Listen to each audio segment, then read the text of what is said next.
그 비릴리오가 지금 책 전체에서 어떤 얘기를 하고자 하는지에 대해서 간단하게 좀 짚고 넘어가 보겠습니다. 그래서 비릴리오라고 하는 사람은 그 원래 건축학과 교수인 거죠. 실제로 건축학을 정식으로 배운 사람은 아니기 때문에 뭔가 이 건축학 혹은 도시학이라고 하는 아이디어를 가지고 다양하게 여러 사상들을 진행시켰던 사람이고, 그 자기를 도시계획 전문가, 도시사상가라고 이야기하죠. 원래 처음에 이 사람이 뜨게 된 거는 현대 건축물의 어떤 마천루 같은 어떤 수직 수평 구조에 대한 비판이라고 하는 것들에서 시작을 해서, 그렇게 당시에 이 사람이 이게 77년 책이잖아요. 속가정치가 거의 초기 책인데 당시까지만 해도 그렇게 크게 뭔가 이 학계에서 알려진 사람이 아니었거든요. 읽어보시면 아시겠지만 되게 계시를 주는 거는 있는 것 같은데, 그럼에도 불구하고 뭔가 친절한 책이 아니잖아요. 되게 인용도 전혀 설명 없이 가져오고, 그래서 당시까지만 하더라도 그렇게 크게 이 사람의 논의가 많이 전파되지는 않았는데, 그 갓다리와 그 자유라디오 운동, 아까 햄과 비슷한 걸까요? 자유라디오 운동을 해서 그 인연으로 이게 들레즈한테 갓다리가 소개를 시켜줬다고 하죠. 들레즈 갓다리가 청계고원에서 비릴리오의 속도와 정치를 인용하면서 그때부터 이 비릴리오가 그냥 뜨게 되었고, 이후에 이것을 바탕으로 해서 속도학, 여기서 그 질주학이라고 하는 질주학과 관련된 내용들을 다른 여러 가지 군사학도 그렇고 예술 분야도 그렇고, 나중에는 매체학, 영화학, 텔레비전 이런 것까지 나가게 되는 과정 속에 있었습니다. 이 유목주의와 관련해서 이 비릴리오를 인용을 하고 있죠. 그래서 이게 비릴리오를 제대로 인용하고 있는 건가, 이 사람이, 들레즈가, 그거에 대해서는 많은 논쟁 지점들이 있습니다만, 여기서 이 국가의 속도라고 하는 것, 혹은 국가의 운동이라고 하는 것과 이 전쟁 기계, 들레즈 갓다리의 개념들 같은 것들은 어느 정도 이제 익숙하시겠죠? 국가 정치 전쟁 기계라고 하는 것들을 대비하면서 이 전쟁 기계의 속도로서 지금 이야기할 때 비릴리오를 끌고 오는 거거든요. 그런 점에서 이 사람이 지금 선생님들께서 어떤 이 효율성으로서의 속도에 대해서 문제의식을 되게 비판적으로 얘기했지만, 들레즈 갓다리는 이걸 긍정적으로 전유를 하고 있는 거예요, 지금. 이 속도라고 하는 것들에 대해서. 그러니까 이 속도라고 하는 게 지금 그 질주라고 하는 것들이, 그러니까 현대 산업사회, 아주 현대 사회로 가서 그것이 문제가 됐지만, 이 속도라고 하는 걸 전혀 완전히 부정하고 있는 게 아니거든요, 비릴리오가 지금. 특히나 들레즈 갓다리의 경우에는 이 전쟁 기계로서의 속도 혹은 전쟁 기계로서의 운동성이라고 하는 것들을 비릴리오에게서 많은 영감을 받아서 지금 이야기하고 있습니다. 그래서 청계고원에서 비릴리오를 가지고 오는 부분들을 좀 살펴보자면, 국가의 기본적인 임무 중에 하나는 지배가 미치고 있는 공간에 홈을 파는 것, 그리고 즉 매끈한 공간을 홈이 패인 공간을 위한 교통수단으로 이용하는 데 있다. 왜냐하면 국가라고 하는 것은 온갖 종류의 흐름을, 즉 인구, 상품 또는 상업, 자금 또는 자본 등의 흐름을 어디서라도 포획하는 과정과 분리될 수 없다. 그리고 더 나아가 그렇게 하려면 방향을 분명하게 규정해 나아갈 길을 고정해서 속도를 제한하고 유통을 규제하고 운동을 상대화하는 것, 이것이 바로 국가라고 하는 거죠. 그러니까 속도라고 하는 것들을 제한하는 것, 그리고 이 흐름이라고 하는 것, 어떤 운동이라고 하는 것들을 포착하고 거기서 절단하고 착취하는 것이 국가 장치라고 한다면, 이것의 속도라고 하는 것들, 전쟁기계로서의 속도라고 하는 것과 대치되는 의미에서 지금 국가기구를 설명을 하고 있는 거예요. 그래서 그에 따르면 비릴리오의 명제가 중요한 것은 바로 이 때문인데 라고 설명을 하고 있죠.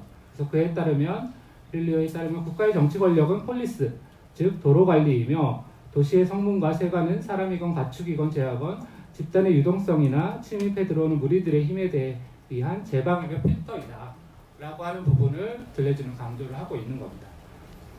그래서 이 국가라고 하는 것이 어떤 끊임없이 운동을 분해하고 재구성하고 변형시키는, 그러면서 이 속도라고 하는 것들을 규제하는 차원에 있다면, 이때의 국가라고 하는 것은 일종의 도로관리자 혹은 방향전환기 또는 인터체인지라고 설명을 하고 있고, 이것과 대비해서 유목민을 설명을 하고 있죠. 전쟁기계라고 하는 것을 설명하고 있는데, 유목민이 전쟁기계를 형성할 수 있는 것은 이들이 절대 속도를 발명하고 속도와 동의어가 되었기 때문이다.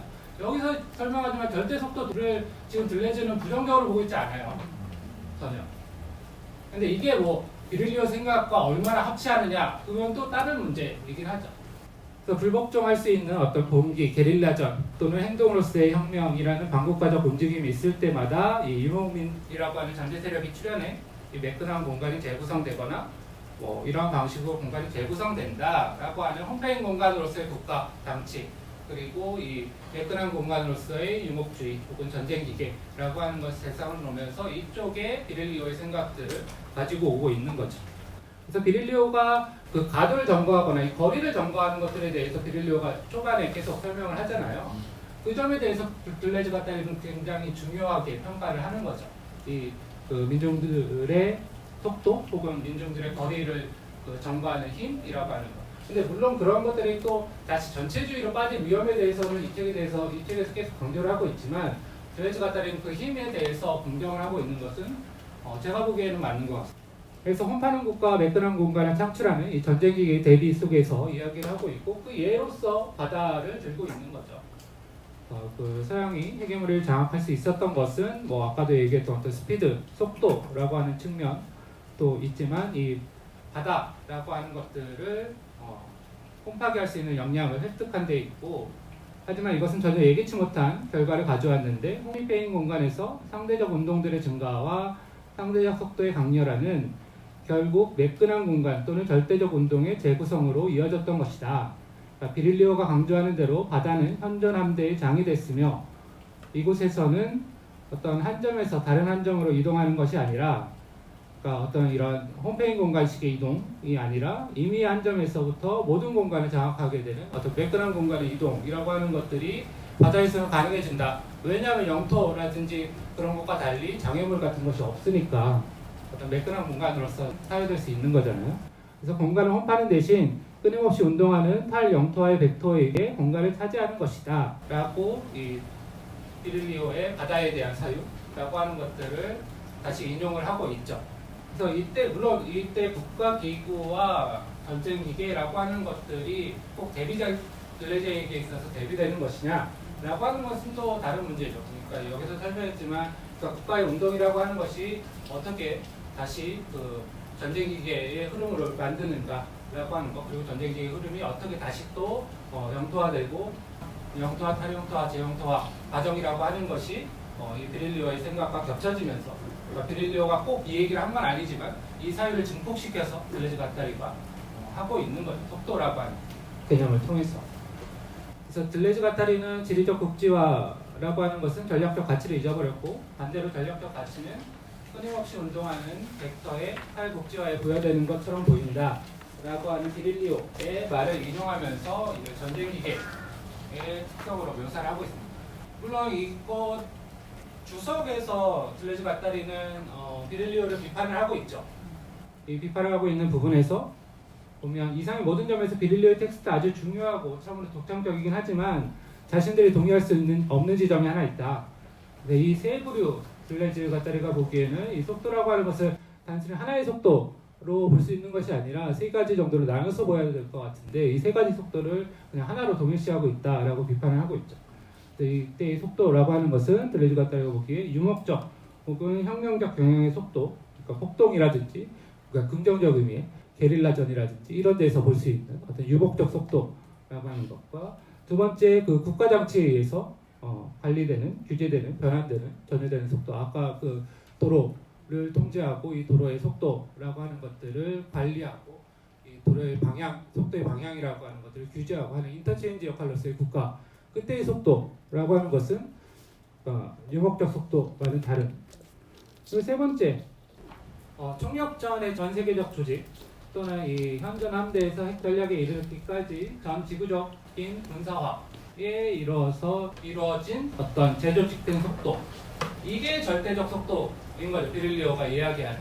그러니까 비릴리오가 이야기하는 게 속도가 모두가 다 부정되고 속도가 모두가 다 나쁜 게 아니라 이 절대적 속도라고 하는 것들에 대해서 부정적으로 보고 있는 거예요. 이 절대적 속도는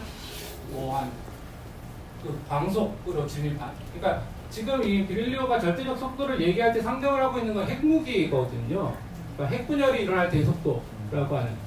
그러니까 그것들이 어떤 결정 혹은 판단이라든지 이런 것들을 참여해서 같이 할 수 있는 것이 아니라 그만큼 모든 속도를 다 모아시킬 수 있는 속도라고 하는 차원에서 절대적 속도를 이야기하고 있기 때문에 속도에 대해서 비릴리오가 빨리빨리 문화를 비판하고 뭐 이런 차원에서 또 읽을 수 있지만 물론 읽을 수 있지만 적어도 들레즈 가타리에게 있어서는 그런 식의 독해는 아니다라고 하는 거. 그래서 이 세 가지 속도라고 하는 게 들레즈 가타리가 보기에는 구별해서 봐야 될 것 같은데 지금 물론 근데 이 사람이 이것을 세 가지를 같은 차원에서 놓고 이야기하고 그래서 우리가 계속 읽을 때 이 사람이 이 속도에 대해서 굉장히 부정적으로 생각을 하는구나 라고 느낄 수밖에 없는 게 당연히 이 세 가지의 속도, 이 구별되어야 되는 속도를 하나로 연결해서 지금 설명을 하고 있거든요. 실제로 이 사람은 그런 이야기를 하고 있는 것 같아요. 그러니까 이 속도가 결국에 가면 나중에 가면 이 절대적인 속도라고 하는 것이 있고 이것이 인간의 삶을 되게 축소하고 뭔가 황폐화시키고 이런 것에 대한 문제제기는 분명히 있는 것 같긴 합니다.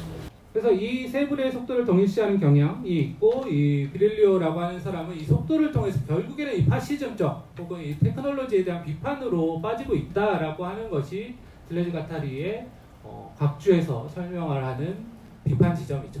그 이재원 선생이 뒤에 후기에 그 들레즈 가타리랑 잘 비교를 해놔서 그거 한번 읽어보시면 도움이 될 겁니다. 들레즈 가타리는 어떤 점에서 비릴리오를 비판하고 있는가? 그리고 과연 비릴리오의 생각이 들레즈 가타리의 생각과 얼만큼 합치하는가? 그리고 어떤 점에서 이 둘의 차이가 나고 혹은 그 둘이 생각하는 저항의 지점 혹은 정치화의 지점이라고 하는 것들이 어떤 식으로 다른가라고 하는 것들에 대해서 생각해 볼 필요가 있다.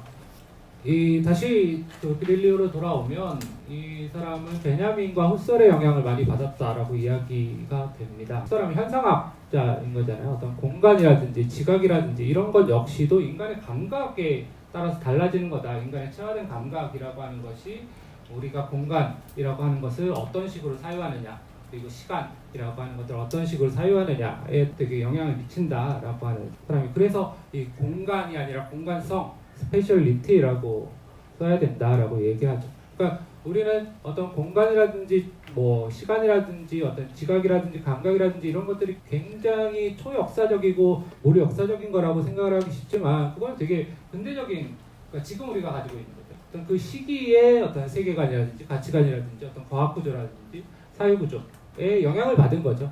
그러니까 지금 우리가 생각하는 그런 시간이라든지 공간이라든지 이런 감각은 다 갈릴레오의 세계관 속에서 만들어진 특정한 모델로서의 좌표로서 이 공간이라고 하는 것을 상정하고 시간 역시도 그런 방식으로 상정하는 특정한 사유체계라고 한다면 지금 이 비릴리오가 하는 것은 그것을 한번 넘어볼 필요가 있다라고 하는 거죠.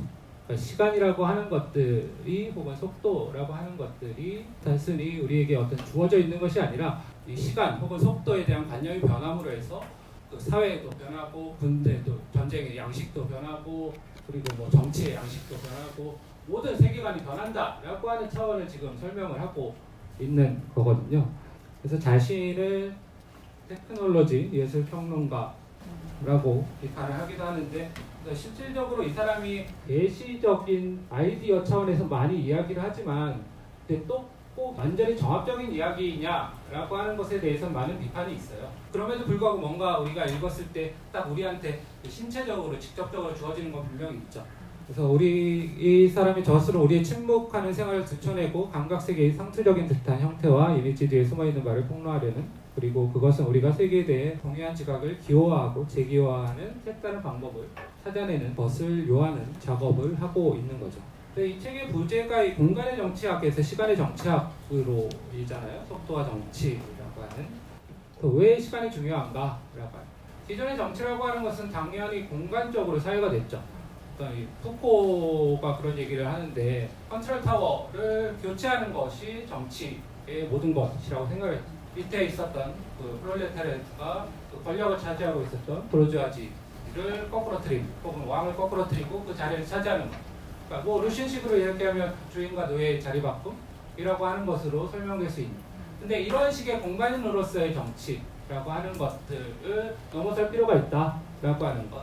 그렇다면 권력이 스코어가 얘기하는 누군가에 의해서 소유되고 개인적으로 재화처럼 있는 방식이 아니라 권력을 공간적으로 사유하는 것이 아니라 시간적으로 사유했을 때 이것이 어떤 의미를 가지고 그리고 이에 따른 해방 전략이라고 하는 것, 저항 전략은 우리에게 어떤 새로운 시사점을 줄 수 있을까라고 하는 것을 이 저작을 통해서 그리고 들레즈 갓다리는 이 저작에 영향을 받아서 사유를 하고 있는 것이다. 그리고 각각의 절 제목이 의미가 있는 거잖아요. 1절이 거리의 권리에서 국가의 권리로, 2절이 교통로의 권리에서 국가의 권리로, 그리고 3절이 공간의 권리에서 국가의 권리로. 그래서 이 각각의 절들이 의미하는 바가 무엇인가? 왜 모든 운동 혹은 권리라고 하는 것이 지금 이 국가의 권리로 회수되는 이 과정이라고 하는 것을 지금 이 사람은 보고 있는 거다라고 하는 점. 이 책 전체의 선이 아까 그 생존자 이야기도 하셨지만 나는 생존자가 되기 싫다라고 하는 말로 시작을 하고 있잖아요. 제일 처음에. 왜 이 말을 책 제일 앞에 지금 딱 박아놨을까? 그러니까 아까 얘기했듯이 생존자라고 하는 건 서바이브한 자인 거고 그때 바이브, 비프라고 하는 것은 그냥 그 비프라고 하는 말 자체가 그런 거예요. 원래 빠름 혹은 신속함 그리고 생명이라고 하는 것을 다 그 세 가지 말을 동시에 가지고 있는 거죠. 그 세 가지를 넘어서는 것이 서바이브인 거잖아요. 살아남는 것이고. 근데 그러한 것들을 서양이 빠른 속도로 인해서 관치를 했다라고 하는 거고, 그것은 기본적으로 어떤 테크놀로지, 서양의 근대적 테크놀로지 그리고 이후에 발전하는 테크놀로지에 기반을 두고 있는 것인데 자신은 그러한 단순한 생존자가 되기 싫다라고 지금 서원에서 이야기를 하고 있는 거죠. 브릴리언. 그런 점에서 이 사람의 기본적인 핵심은 그런 뭐랄까 근대 테크놀로지의 비판의 지점에 있는 거 맞아요. 그 테크놀로지가 과도하게 발전했을 때 인간의 삶이라고 하는 것들이 어떻게 왜소해지는가라고 하는 일종의 인간주의 혹은 인격주의라고 하는 이 사람들 굉장히 1920년대 30년대 출신이고 그때 해왔던 사람이라서 인간주의가 나쁘다는 게 아니라 그러한 약간 좀 전통적인 생각에 기반을 두고 있는 사람이죠. 이 책의 크게 세 가지 키워드, 제목은 속도와 정치이지만 또 하나의 키워드를 잡을 수 있다면 아마 전쟁일 것 같아요. 이 사람이 전쟁이라고 하는 것이 자신의 사상의 핵심적인 모티브, 핵심적인 아이디어가 됐다고 늘상 말하고, 이 전쟁을 통해서 그러니까 원래의 그 초기 저작들을 보면 전쟁을 통해서 어떻게 도시화, 이 사람이 도시공학자이니까 그러니까 도시라고 하는 것들이 어떻게 발생을 했는가라고 하는 것들을 설명을 하고 있거든요.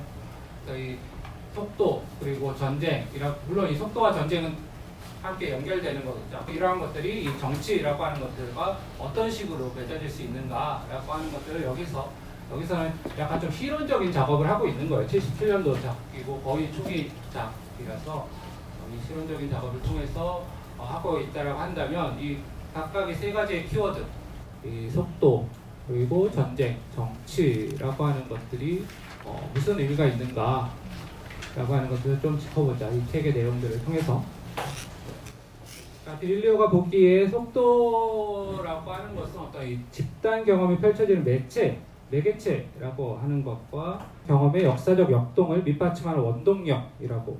잃어버린 차원이라고 하는 책 속에서는 이 가속과 감속이라고 하는 것이 공간의 유일한 차원이고, 이 공간이 이제 실체적이고 외연적인 것으로 정의되지 않는 어떤 부피라든지 질량이라든지 밀도, 외연 또는 면으로 정의되지 않을 질주권 공간이다, 속도 공간이다 이야기를 하죠. 이 가속과 감속이라고 하는 것만이 우리가 이 공간이라고 하는 것을 느낄 때 역시도 이 가속하고 감속의 차원에서 어떤 식으로 이 공간이 항상 고정되어 있고 주어진 질량으로서 주어진 부피로서 되어 있는 게 아니라 변하는 거잖아요. 항상 우리가 느끼는 체화된 공간이라고 하는 것은 그런 점에 있어서 이 스피드와 공간이라고 하는 것을 함께 사유하는 스피드 스페이스로서의 속도 공간만이 존재한다라고 이 사람을 이야기하면서 이 속도를 이야기하고 있죠. 그래서 이 질주학이라고 하는 드러멀러지라고 하는 말을 이 사람이 처음 쓴 건데, 질주학 말고도 뭐 질주경 관찰 드러머스코피라든지 뭐 질주권 드러머스피어라든지 이 질주와 관련된 많은 신조어들을 만들어내죠. 책에서 설명하지만 이때 질주라고 하는 건 단순한 스피드만을 의미하는 것은 아니고 어쩌면 그 경주, 고대 경주 경주장, 그 고대 그리스의 경주라고 하는 것에 더 가까운 개념이죠. 레이스에 더 가까운 개념이라고 설명을 하는데, 그래서 이때 질주학이라고 하는 것은 어떤 이 자연과학이나 물리학과 같은 것이 아니라 어떤 이 지식 체계로서의 과학 혹은 학문 분야, 그리고 이 방법론, 이 속도 혹은 이 질주라고 하는 것을 다루는 학문 방법론, 학문 방식을 의미하는 것이라고 할 수 있겠죠. 질주학이라고 하는 것은 속도 현상을, 더 정확히는 속도가 현상의 출현 방식을 한정 내지 제한하는 방식을 다루는 지식 체계이다. 그래서 비릴리오는 이 사회적인 그리고 정치적인, 군사적인 이런 공간이라고 하는 것이 그 근본 수준에서 이 운동 벡터라고 하는 속도, 그리고 이 운동 벡터를 달성하는 전송 속도로 형성된다. 그 전송 속도에 의해서 결정된다 혹은 형성된다라고 하는 점을 깨닫지 못하면 아무것도 이 사회사나 정치사, 군대사의 진실에 올바르게 다가갈 수 없다. 이 사람한테는 이 지금 이 속도라고 하는 것이 가장 중요한 세계를 변화시키는, 사회를 변화시키는, 정치를 변화시키는, 전쟁을 변화시키는 요인이고, 이것을 통해서 새로운 역사를 다시 재기술했을 때 우리가 그동안 못 봐왔었던 이 속도를 시야에 넣지 않고 사유해 왔을 때 못 보았었던 그 무언가를 어떻게 볼 수 있는가 라고 하는 게 1차적인 목표예요. 그런 점에 있어서 이 속도 혹은 효율성에 대한 비판 또 물론 그 한 부분을 차지하지만 그게 전부는 아닌 거죠. 그런 점에서 속도를 단순히 어떤 긍정하거나 부정하는 것이 아니라 이 속도에 대한 감각 혹은 이 속도를 대하는 태도가 어떻게 사회 내지 정치 혹은 전쟁을 만들어내는, 그래서 앞에서 계속 전쟁 얘기를 하는 거잖아요. 이 속도라고 하는 것들을 각각에 있어서 어떤 식으로 다루면 이 전쟁이 어떤 식으로 바뀌고 이것이 어떤 식의 또 정치 모델로 바뀌는가. 그리고 이 들레즈 가타리는 여기에 더 한 발 나아가서 그럼 각각의 이러한 모델들 속에서 어떤 식으로 우리는 저항을 할 수 있을 것인가. 저항도 다 다르게 해야 되는 거니까. 그러니까 속도가 달라질 때마다. 그러니까 자동차 여행객이 예를 들고 있는데, 자동차 여행객이 어떤 속도라고 하는 것들을 통해서 이 풍경을 보고 있는 거잖아요. 원래 그냥 가만히 있었으면 이 풍경이라고 하는 게 딱 그 땅에 고정되어 있는 방식으로 보일 텐데, 자동차를 타고 이걸 질주경 관찰이라고 얘기를 하거든요. 자동차 앞에 유리가 거울경자를 써서 질주하는 그 속도의 거울을 통해서 무언가 세상을 봤을 때 어떤 식으로 보이는가. 그때 뭔가 이렇게 갑자기 휙휙 사라지고 뭔가 소멸의 미학 같은 것들이 나타나고, 그럼으로써 이 존재라고 하는 것이 무엇이냐라고 하는 근본적인 질문을 이 사람이 하게 되는 거죠. 이러한 속도를 통해서 사물을 봤을 때 전혀 새로운 방식으로 사물들이 등장할 수 있다라고 하는 것이 이 사람의 이야기인 것이고요. 어떤 이런 느닷없는 출현이라고 하는 것들이 진리를 결정하는 한 방식을 실증하는 하나의 경험이고, 이때 몸의 운동이랄까 몸의 속도라고 하는 것들이 속에서만 출현하는 어떤 새로운 장 혹은 시야라고 하는 것들이 존재한다라고 설명하죠. 속도라고 하는 것이 우리가 지각할 수 있는 현상의 공간적 세계를 우리에게 나타나게 하는 고유 영역이나 환경이라고 이 사람을 이야기하는 거죠. 그래서 이 필연적으로 이 시간 혹은 속도에 대한 사유 혹은 태도라고 하는 것이 우리의 사고방식 전체를 변형시킬 수밖에 없다. 이때 문제가 되는 건 이러한 속도가 과거에는 상대적 속도였던 거죠. 그러니까 어떤 조금 빠르고 조금 느릴 수는 있지만 크게 차이가 안 나는.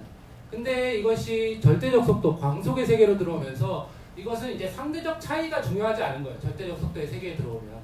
그러면서 이 절대적 속도를 이 사람이 비판을 하는 거거든요. 그래서 이 절대적 속도가 되어버리면서 생기는 어떤 일종의 테크놀로지에 대한 비판이라고 하는 것.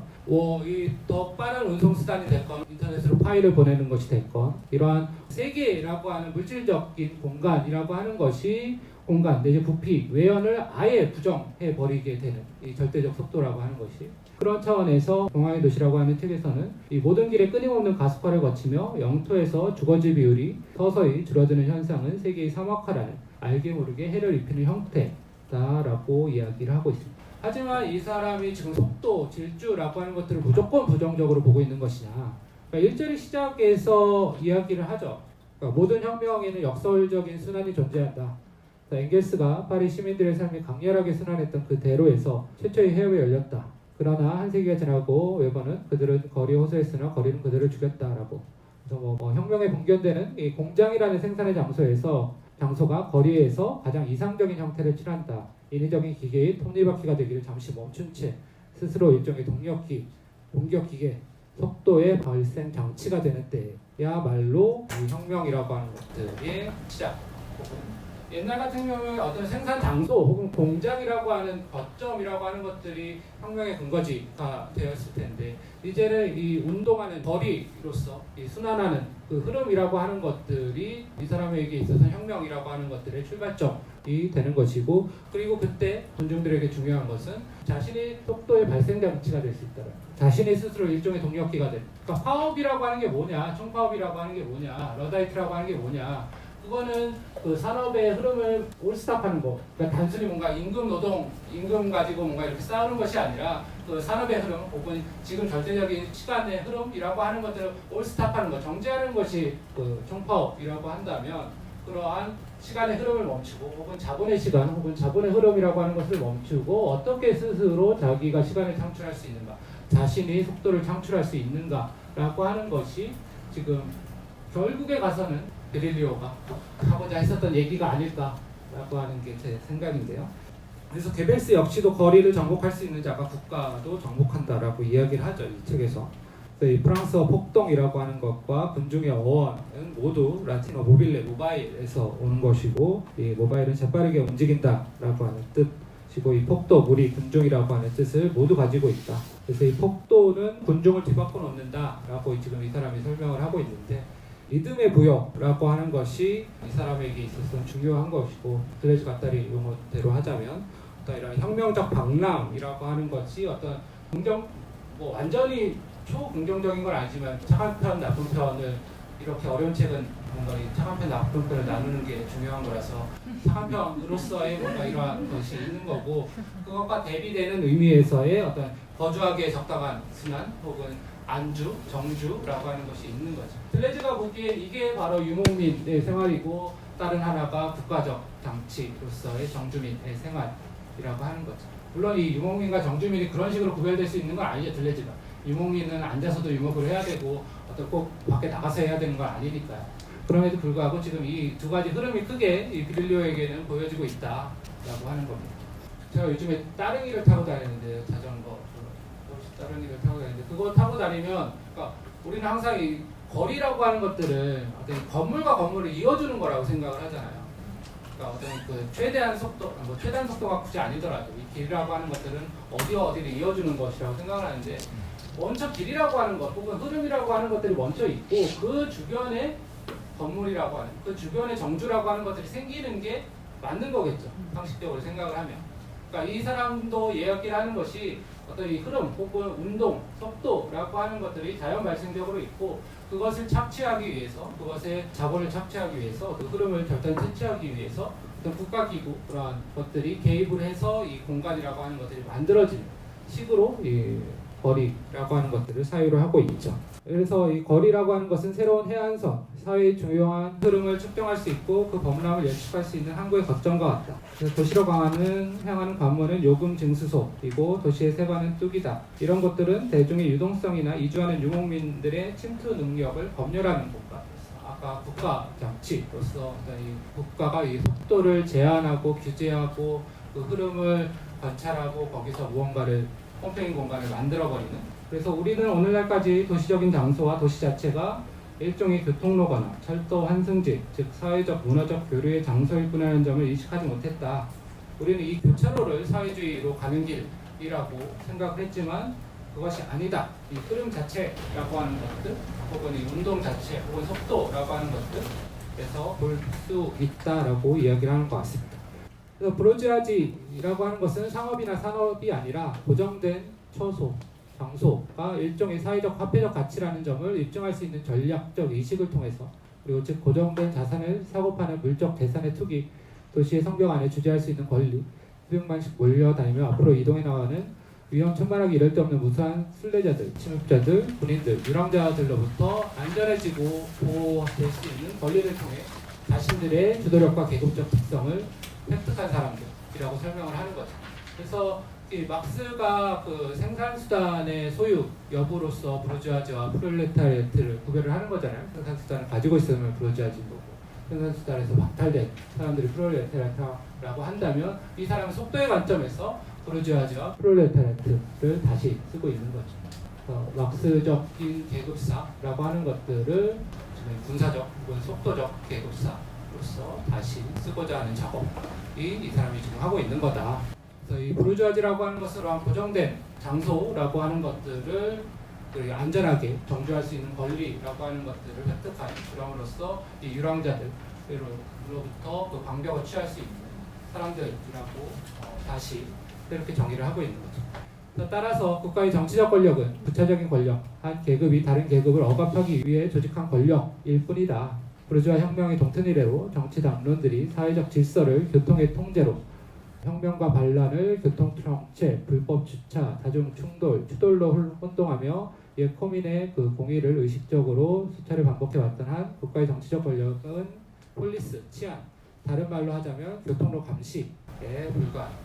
그러니까 국가라고 하는 것들이 뭐 어떤 엄청난 대단한 무언가가 아니라 이 교통로 감시라고 하는 것들, 흐름이라고 하는 것들 속에서 보면, 그러나 이러한 순환은 항상 국가 사회주의에 대해서도 이야기했지만 모든 혁명을 긍정을 하는 것은 아니에요. 혁명이라고 하는 것들이 항상 그 영토화, 탈영토화 과정에서 항상 이 재영토화 될 수 있기 때문에 국가의 포위가 될 수 있는 거죠, 항상. 그래서 아까 그 마오에 대한 얘기도 했지만 현실 사회주의에서 이러한 어떤 혁명적 흐름, 운동이라고 하는 것들이 어떻게 다시 그런 생명의 활력이라고 하는 것들이 꺾이는가라고에 대해서는 이 사람은 계속 그런 점에 있어서 막스주의를 굉장히 비판적으로 바라보고 있죠. 그래서 이것이 전체주의가 되는 건데, 그러면서 이 대중들의 힘이라고 하는 것들이 어느 순간 전체주의 혹은 나치즘에서 이야기하는 방식으로 그 대중의 운동이라고 하는 것이 대중의 독재, 대중의 운동이 운동의 독재로 넘어갈 수 있는 지점들에 대해서는 항상 비판을 하고 있는. 그래서 우리는 대중의 순환을 지배할 수 있는 국가의 능력이 발전함에 따라 전체주의가 등장하게 된다고 말할 수도 있다. 그렇고 바로 이러한 점 때문에 국가라는 거대한 행정적 신체의 역사는 애초부터 쉽게 더러워질 수 있다라고 이야기를 하죠. 그래서 이 1793년 대정분기는 이 혁명 초기에 생겨난 운동의 자유를 살짝 뒤바뀌어 최초로 운동의 독재를 낳았다라고 하는 지점이 그런 거죠. 그러니까 운동이라고 하는 것들이 항상 긍정적인 벡터만을 가지고 있는 것이 아니라 그것이 다시 홈파인 곳으로 빠질 수밖에 없는. 바스티유 점령의 폭포주의자식의 오류에 대해서 이야기를 하는데, 이때 그 유명했던 강금의 상징물은 이미 텅 빈 요새였고, 이 깜짝 놀란 반란자들이 이 끔찍한 담벼락 뒤에 무언가 우리를 해방시켜줄 누군가 혹은 그 권력을 다시 되찾으면 우리가 다시 해방될 수 있을 것이라고 생각을 해왔지만 결국 그 뒤에는 아무것도 없었다. 그러니까 이 권력이라고 하는 것을 공간적으로 사유했을 때의 한계라고 하는 것들에 대해서 설명을 하고 있는 거죠. 막스주의 국가는 애초부터 발동 기능의 독재로 정교하게 프로그래밍 되어 있고 어떤 형태의 대중운동도 모조리 착취하는 전체주의로 되어 있다라고 이 막스주의 국가 역시도 비판을 하고 있는 시점. 그런 점에 있어서는 일종의 아나키스트적인 혹은 그러면서도 동시에 약간 인간주의적 혹은 카톨릭적 이러한 성격들을 가지고 있는 사람이긴 합니다. 막스가 아까 그 유물론적인 역사 개념을 쓴 것이라고 한다면 이 사람은 지금 비릴리오는 군사적 역사라고 하는 개념을 쓰고 있죠. 그래서 다른 책에서 보자면 이 도시와 전쟁이라고 하는 것은 바늘과 실과 같은 관계라고 하는 표현 역시도 부족한 표현이다. 도시 곧 폴리스라고 하는 것은 전쟁이라는 갈등 형태가 만들어낸 구성 요소인 것이고, 이와 마찬가지로 전쟁 자체는 도시라고 이루는 정치 형태를 이루는 근본 요소이다. 그러니까 정치라고 하는 게 폴리틱스인 거잖아요. 영어로 폴리틱스가 그 폴리스, 공동체, 도시, 국가라고 하는 폴리스에서 어원을 가지고 왔다면 이 정치란 무엇인가, 이 도시란 무엇인가 라고 했을 때 이 사람이 기본적으로 설명하는 것은 이 전쟁이라고 하는 것들이 어떤 식으로 도시라고 하는 것들을 만들어내는가, 어떤 방식으로 특별하게 만들어내는가, 그것이 이 폴리스로서의 폴리틱, 폴리스를 다루는 학문, 폴리스의 관계라고 하는 것을 설정하는 학문으로서의 폴리틱스, 정치학, 정치라고 하는 것을 어떤 식으로 영향을 주는가라고 하는 것에 대해서 설명을 하고 있죠. 도시의 기원에 정점에 전쟁에 두고 전쟁과 정치가 떨어질 수 없는 관계라고 하는 점을 설명을 하고 있는데, 그러니까 도시 혹은 국가라고 하는 것을 설명할 때 두 가지 큰 설명이 있는데, 하나는 중상주의적 설명인 거죠. 그래서 이 교환 가치라고 하는 것들이 있었고 그런 것들 때문에 사람이 모여 살았다. 사회계약론 역시도 이러한 교환적 가치 속에서 이야기될 수 있는 거죠. 권력이라고 하는 것을 뭔가 조금씩 나눠서 뭔가 거대한 리바이어던이라고 하는 것들을 만들어내는 방식, 어떤 호모 에코노미크스적인 발상으로서 이 도시 혹은 국가라고 하는 것을 설명하는 방식이 있고, 지금 이 사람은 이 군사주의적 방식으로서 설명을 하고 있는 거죠. 그러니까 이 현대 자유주의 정치 구조 혹은 이 에코노미크스적 발상에 대해서 이 뷰릴리오는 비판을 하고, 이 부르주아의 권력은 이 경제보다는 군대와 훨씬 더 깊이 관련되어 있고, 이 공위 상태의 어떤 영속 및 요새화한 도시의 출현과 가장 직접적인 관련이 있다. 그래서 정치 형태는 그 뿌리를 전쟁의 힘으로 형성되는 도시 공간에 두고 있고, 전쟁은 정치뿐만 아니라 이후의 경제 활동에도 가장 큰 영향을 끼친다. 전쟁이라고 하는 것이 정치라고 하는 것들에 심대한 영향을 끼치고, 이것이 문명의 기본 근본 개념이라고까지 전쟁을 설명을 하고 있습니다. 그리고 이 사람이 많이 인용을 하는 것이 손자가 되는데, 손자를 꼭 부정적으로 이야기하고 있는 건 아니잖아요. 전쟁과 속도라고 했을 때, 속도가 전쟁의 본질이라고 하는 것이 이 손자가 캐치해낸 굉장히 중요한 부분이고, 비릴리오의 설명에 따르면 이 전쟁이라고 하는 것은 이 속도를 어떻게 할 것이냐, 방어편에서는 이 속도를 어떻게 줄일 것이냐 라고 하는 것과, 이 공격편에서는 이 어떻게 속도를 더 가속화할 것이냐, 그래야지 쳐들어가서 이 역을 점령할 수 있을 것이다. 근데 이거는 또 이후에 또 전쟁 무기가 어떻게 달라지느냐에 따라서 또 다 바뀌게 되는 거죠. 그러니까 핵무기 시대의 속도라고 하는 건 전혀 다른 개념입니다. 근데 이 도시화 혹은 정치화라고 하는 것들이 이 전쟁 무기 혹은 이 속도와 관련돼서 어떤 식으로 역사적으로 변천해 왔는가라고 하는 게 이 사람이 지금 이야기를 하는 거죠. 그래서 그 274쪽 그 뒷부분 보시면 간략 표 정리가 있어요.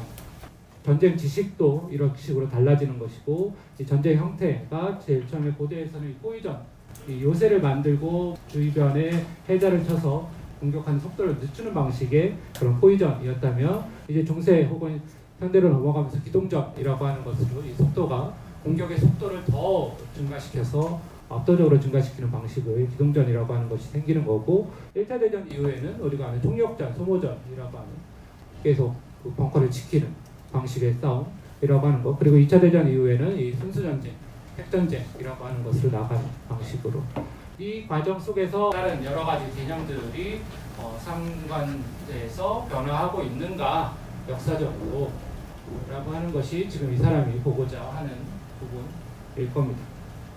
그래서 전쟁의 양상의 변화라고 하는 것이 포위전, 기동전, 총력전, 순수전이라고 하는 형식으로 바뀌었고, 이때의 속도라고 하는 것이 혹은 이때의 사회 변화라고 하는 것이 어떤 의미를 가지고 있는가라고 하는 게 이 책에서 또 다루고 있는 중요한 포인트 중에 하나일 겁니다.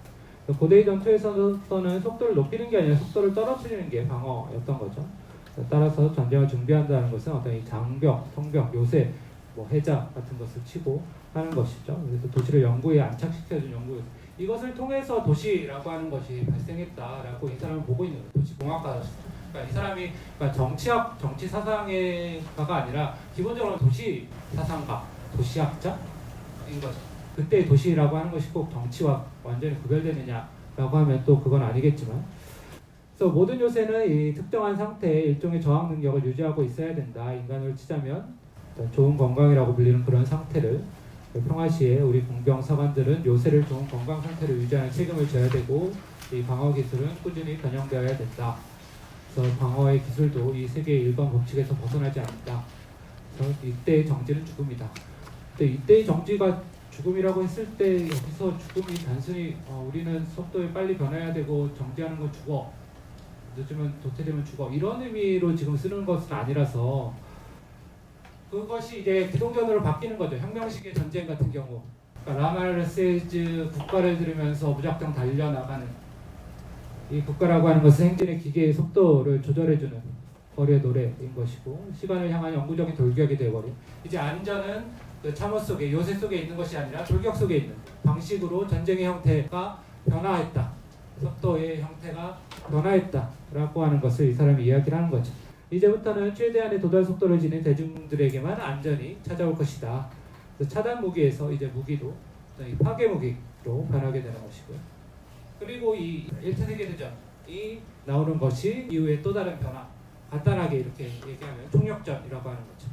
바다의 등장이라고 하는 것인데, 육지라고 하는 것은 그러니까 클라우제비츠를 계속 인용을 하는데, 클라우제비츠는 어떤 절대적인 전쟁, 앱솔루트 워라고 하는 것들은 현실에서 일어나지 않는다라고 이야기를 해요. 현실적인 전쟁, 인간이라고 하는 것은 굉장히 나약한 존재인 것이고 여러 가지 다른 판단 요소들이 있기 때문에 그러한 절대적인 전쟁은 그런 이론상에서만 가능한 것이지 현실적으로 벌어질 수 없다라고 이야기를 하죠. 하지만 이 바다의 등장이라고 하는 것이 어떤 이 절대적인 전쟁이라고 하는 것들의 시초, 시발이 되죠.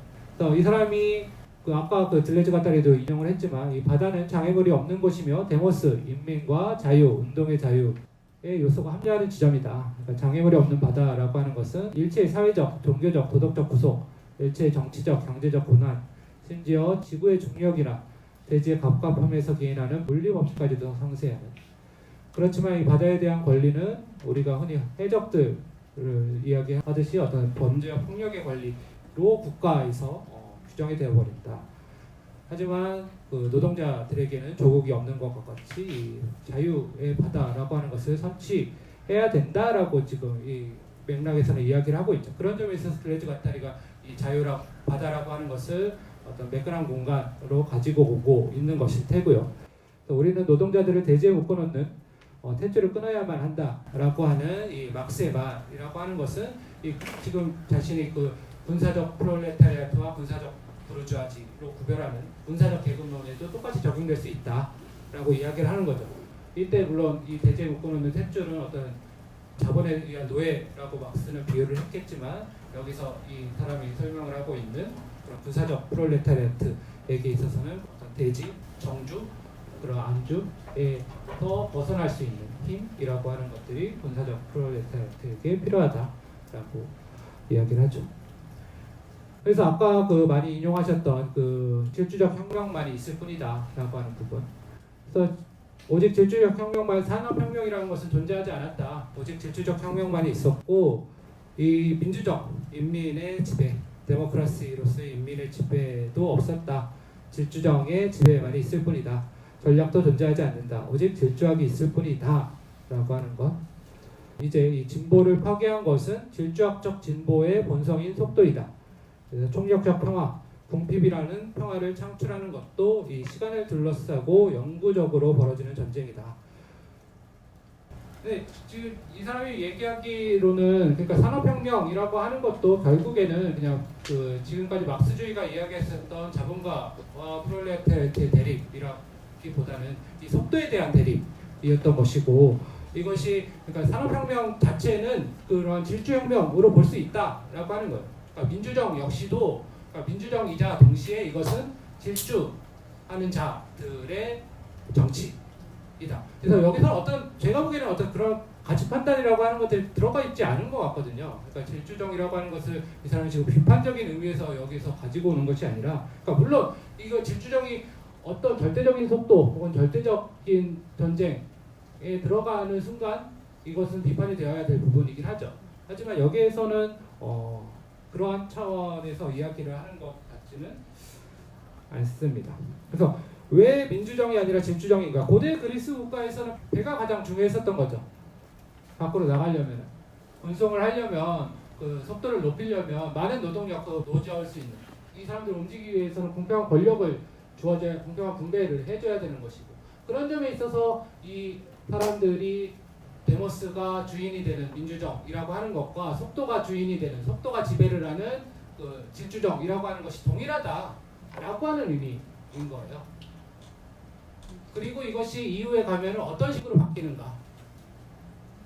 그러니까 이후에는 이 배가 중요한 것이 아니라 말이 중요한, 혹은 기차가 중요한, 그때 되면 또 다른 방식의 정치 구조라고 하는 게 등장하겠죠. 이 말이 등장하는 것은 나머지들은 다 보병이고 이 말 탄 기병들이 중심으로 해서 전쟁을 하는 중세시대 같은 경우에는 귀족정이 될 수밖에 없었던 사회인 건 아리스토크래스가 될 수밖에 없었던. 디렐리오에게 정치에도 역시 속도 혹은 전쟁이라고 하는 것이 결정을 하는 것이고요. 그리고 이것이 이후에 약간 총력적 평화라고 이야기하는 것이 핵전쟁에서의 평화라고 하는 건데요. 그러니까 이 핵전쟁에서의 평화라고 하는 것은 2차 세계대전의 총력전 혹은 소모전에서도 더 한 발 나아간, 핵 억지력에 의해서 실질적인 전쟁은 없지만 항상 전쟁 상태에 있을 수밖에 없는 상태. 그래서 이 진보를 파괴하는 것이 질주학적 진보의 본성의 속도라고 하는 점은 이 점에 있어서는 부정이 되는 거죠. 핵무기, 핵억지라고 하는 어떤 총력적 평화 혹은 이 절대전쟁이라고 하는 것들에 대해서 그런 것들이 어떻게 그 1차 세계대전 우리 그 앞 시기에 고대에서의 전투나 그 고대에서의 요새 그리고 중세시대 그리고 그 1차 대전 이전의 무기의 발달과 전쟁 그리고 1차 세계대전의 소모전 그리고 2차 세계대전의 핵전쟁 이 상태 속에서 어떤 식으로 각각의 속도에 대한 관념 혹은 전쟁의 속도에 대한 관념이 이렇게 전쟁을 바꾸고 이 전쟁이라고 하는 것이 어떤 식으로 도시의 구조를 바꾸고 어떤 식으로 정치의 구조를 바꾸고 어떤 식으로 사람들의 감각 혹은 사람들의 세계관을 바꾸는가 라고 하는 게 지금 이 사람이 하고 있는 얘기라고 저는 그렇게 읽었습니다.